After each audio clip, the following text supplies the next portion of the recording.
বাংলা আবাস যোজনার ঘরের লিস্ট কিন্তু প্রকাশিত হয়েছে। যে প্রভিশনাল লিস্ট প্রকাশিত হয়েছে সেই লিস্ট কিন্তু বর্তমান পর্যায়ে ফাইনাল লিস্ট। তবে যে লিস্ট প্রকাশিত হয়েছে এই লিস্ট নিয়ে অনেকেই দ্বিধাদ্বন্দ্বে ভুগছেন, অনেকেই বুঝতে পারছেন না তারা কী করবেন। কারণ এখানে দেখতে পাচ্ছেন আমরা হাওড়া ডিস্ট্রিক্টের একটা কিন্তু লিস্টে আছি। এখানে এলিজেবল লিস্ট, ইনএলিজেবল লিস্ট এবং ইনঅ্যাক্টিভ লিস্ট দেওয়া আছে। এলিজেবল লিস্ট মানে কি, তারা কিন্তু ঘর পাওয়ার জন্য যোগ্য, সেটা একটি এলিজেবল লিস্ট। ইনএলিজেবল লিস্ট মানে যারা প্রথমে নাম ছিল, সার্ভে করার পর সার্ভে যারা করতে গেছিলো তারা মনে করছে তারা ঘর পাওয়ার যোগ্য নেই, তাদের কিন্তু ইনএলিজেবল লিস্টে তাদের কিন্তু নাম এসে গেছে। ইনএলিজেবল লিস্টে যাদের নাম এসে গেছে তারা কিন্তু ঘর পাবেন না। ইনঅ্যাক্টিভ লিস্ট মানে যাদের হয়তো লিস্টে নাম ছিল প্রথম পর্যায়ে, সার্ভে করার সময় তাদের বাড়িতে যাওয়া হয়েছিল কিন্তু তারা হয়তো বাড়িতে উপস্থিত ছিলেন না, সেজন্য তারা ইনঅ্যাক্টিভ লিস্ট কিন্তু এখানে প্রকাশিত হয়েছে। বা ভুয়া নাম যাদের আছে তাদের কিন্তু ইনঅ্যাক্টিভ লিস্টে নাম আছে। এবার কথা হলো, বর্তমান পর্যায়ে যে লিস্ট আছে সেই লিস্টে যাদের ইনএলিজেবল লিস্টে নাম আছে তারা কী করবেন।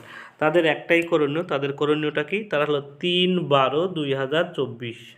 3/12/2024 মানে কি, আপনাদের 3রা ডিসেম্বরের মধ্যে যাদের ইনএলিজেবল লিস্টে নাম আছে তারা যদি মনে করুন আপনার ইনএলিজেবল লিস্টে নাম আছে কিন্তু আপনি ঘর পাওয়ার যোগ্য, তারপরেও আপনার ইনএলিজেবল লিস্টে নাম আছে, তাহলে আপনি কি করবেন, আপনি 3/12 অর্থাৎ 3 ডিসেম্বরের মধ্যে আপনার নিকটবর্তী বিডিও অফিসে গিয়ে আপনি কিন্তু অভিযোগ দায়ের করতে পারেন যে আপনি যোগ্য হওয়ার পরেও কেন আপনার নাম ইনএলিজেবল লিস্টে আছে। ঠিক আছে, অতএব এটা কিন্তু খুবই গুরুত্বপূর্ণ। যাদের ইনএলিজেবল লিস্টের নাম আছে তারা অবশ্যই আপনাদের বিডিও অফিসে কিন্তু অতি সত্বর যোগাযোগ করুন, নাহলে কিন্তু আপনি টাকাটা পাবেন না আপনি যদি যোগ্য হয়ে থাকেন। কারণ 23শে ডিসেম্বর পরে কিন্তু টাকা ঢোকা শুরু করবে এবং 23শে ডিসেম্বরের পরে আর একটা লিস্ট প্রকাশিত হবে।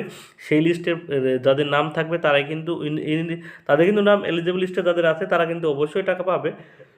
23শে ডিসেম্বরের পর আর একটা লিস্ট প্রকাশিত হবে। কারণ ইনএলিজেবল লিস্ট যারা আছে যারা অভিযোগ দায়ের করবেন তাদের অভিযোগের ভিত্তিতে অনেকের হয়তো আবার নাম ইনক্লুড করা হবে। তারপরে কিন্তু 23শে ডিসেম্বরের পরে একটা লিস্ট প্রকাশিত হবে, তারপরে কিন্তু বাংলা আবাস যোজনার টাকাটা ঢোকা শুরু করবে। অতএব আপনাদের যাদের ইনএলিজেবল লিস্টে নাম আছে তারা অবশ্যই কিন্তু বিডিও অফিসে, আপনার নিকটবর্তী বিডিও অফিসে গিয়ে কিন্তু যোগাযোগ করবেন।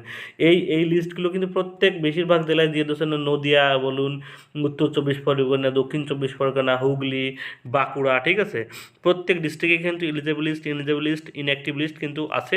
তারা কিন্তু চেক করে দেখে নিন আপনার নামটা কোন লিস্টের মধ্যে আছে, এলিজেবল লিস্টে আছে নাকি ইনএলিজেবল লিস্টে আছে। যদি ইনএলিজেবল লিস্টে থাকে তাহলে অবশ্যই আপনি বিডিও অফিসে এই 3 দিনের মধ্যে কিন্তু আপনি যোগাযোগ করুন, নাহলে কিন্তু আপনি আবাস যোজনার টাকাটা থেকে আপনি বঞ্চিত হয়ে যাবেন। ঠিক আছে, আপনাদের আমি অন্য একটা ডিস্ট্রিক্টে নামটা দেখিয়ে দিই। আমরা এখন হাওড়া ডিস্ট্রিক্টে আছে, আপনি অন্য একটা ডিস্ট্রিক্ট আপনাকে দেখিয়ে দিই।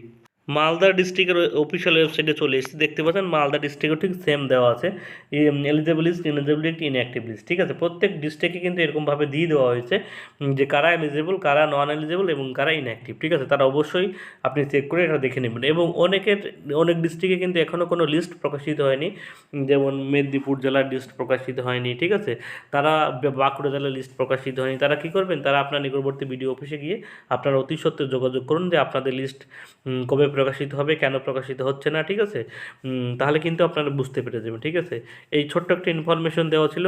আপনারা অবশ্যই কিন্তু যাদের এলিজিবল লিস্টে নাম এসেছে তারা ঘর পাওয়ার যোগ্য হওয়া সত্ত্বেও কেন আপনার এলিজিবল লিস্টে নাম আসলো, তারা কিন্তু 3/12, আমি আবার বলছি, তারিখটা 3/12/2024 মধ্যে আপনি কিন্তু আপনার নিকটবর্তী বিডিও অফিসে গিয়ে যোগাযোগ করুন, নাহলে কিন্তু আপনি ঘরের টাকাটা প্রাপ্য হওয়া সত্ত্বেও কিন্তু আপনি আর টাকাটা পাবেন না। ঠিক আছে, এই ছোট্ট একটা ইনফরমেশন এই ভিডিওর মাধ্যমে দেওয়া ছিল, আপনাদের দিয়ে দিলাম। ভিডিওটি ভালো লাগলে অবশ্যই একটা লাইক, কমেন্ট, শেয়ার করবেন। সবাইকে ধন্যবাদ।